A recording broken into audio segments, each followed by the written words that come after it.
जब कौरवों तथा पांडवों का युद्ध होना लगभग निश्चित हो चुका था, उस समय पहले ही श्री कृष्ण ने पांडवों की ओर से शांति प्रस्ताव लेकर भगवान श्री कृष्ण ने हस्तिनापुर की कौरवों की सभा में महाराज धृतराष्ट्र को बताया था कि आप पांडवों को अपनी पैतृक संपत्ति दे दीजिए। जब उस बात का विरोध दुर्योधन ने किया, तब श्री कृष्ण ने ऐसा प्रस्ताव रखा कि आप सिर्फ 5 गाँव दे दीजिए, मैं पांडवों को भी मना लूंगा।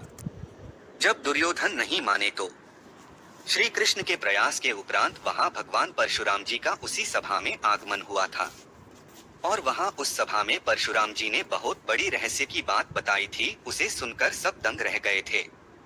अगर वह बात को कौरव ने मान ली होती तो उनका विनाश नहीं होता। आखिर परशुराम जी ने ऐसा क्या रहस्य बताया था, वह जानेंगे तो दंग रह जाएंगे।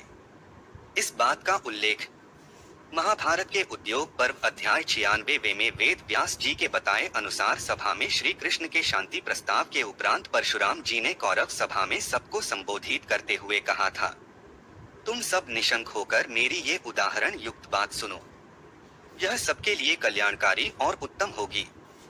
परशुराम जी ने बताया कि पूर्व काल की बात है, दंबोधव नाम से प्रसिद्ध एक सम्राट हुआ। वह इस संपूर्ण अखंड भूमंडल का राजा था।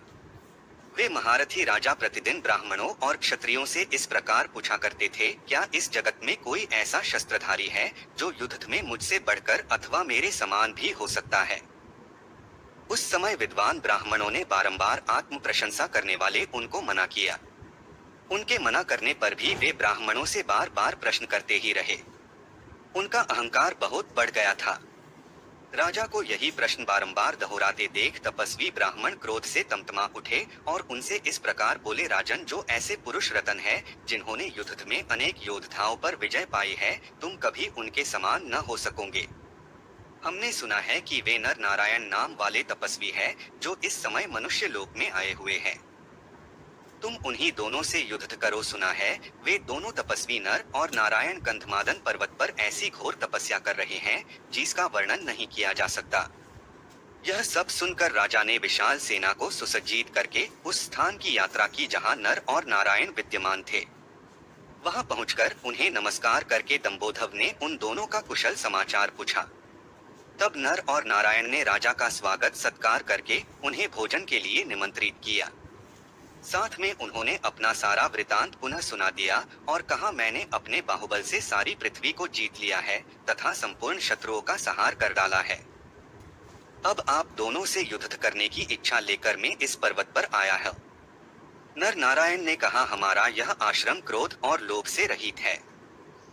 इस आश्रम में कभी युद्ध नहीं होता। इस पृथ्वी पर बहुत से क्षत्रिय हैं, अतः आप कहीं और जाकर युद्ध की अभिलाषा पूर्ण कीजिए। उन दोनों महात्माओं ने बारंबार ऐसा कहकर राजा से क्षमा मांगी तथा दंबोधव युद्ध की इच्छा से उन दोनों तापसों कहते और ललकारते रहे। तब महात्मा नर ने हाथ में एक मुट्ठी शीख लेकर कहा, युद्ध चाहने वाले क्षत्रिया युद्ध कर, अपने सारे अस्त्र शस्त्र ले ले, सारी सेना को तैयार कर ले। तुम बड़े घमंड में आकर लोगों को ललकारता फिरता है, इसीलिए मैं आज से मैं तेरे युद्ध की इच्छा आज दूर किए देता हूँ। तदंतर सैनिकों सहित दंबोधव ने तपस्वी नर को मार डालने की इच्छा से सब ओर से उन पर बाणों की वर्षा आरंभ कर दी, परंतु मुनि ने उन बाणों का प्रहार करने वाले दंबोधव की कोई परवाह न करके शीख से ही उनको बंध डाला।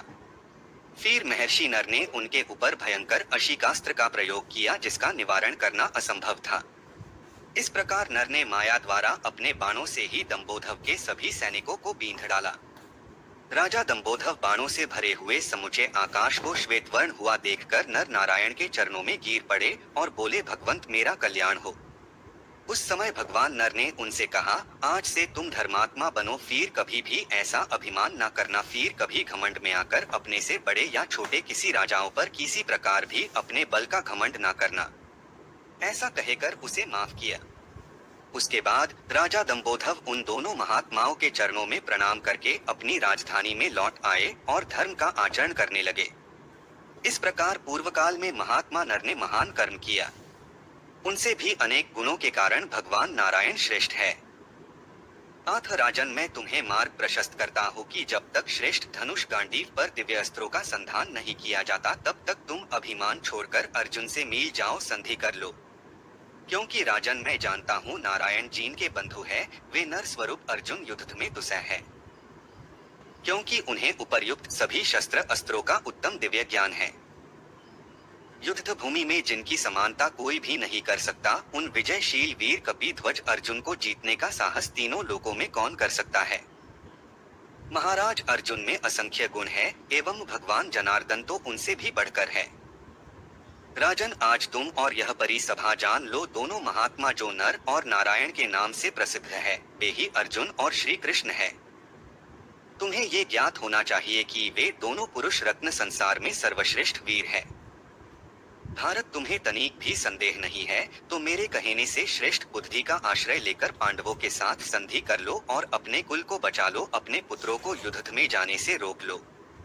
तुम्हारा कुल इस पृथ्वी पर बहुत प्रतिष्ठित है, यह उसी प्रकार सम्मानित बना रहे और तुम्हारा कल्याण हो, इसके लिए अपने वास्तविक स्वार्थ का ही चिंतन करो। तुम्हारा कुल बच जाएगा, अन्यथा विनाश निश्चित है। परशुराम जी का यह वचन सुनकर कर्णव मुनि ने भी कौरव सभा में दुर्योधन से एक बात कही। कर्णव बोले, राजन, जैसे लोग पितामह ब्रह्मा अक्षय और अविनाशी है, उसी प्रकार वे दोनों भगवान नर और नारायण ऋषि भी है, इसलिए उचित यही रहेगा कि कौरवों और पांडवों में संधि हो जाए।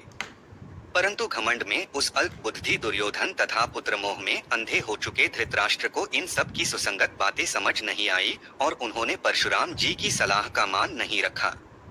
अपने पुत्र मोह में पांडवों को अपनी पैतृक संपत्ति में से कुछ नहीं दिया और न ही पांडव से संधि की, समस्त पृथ्वी को युद्ध में झोंक दिया।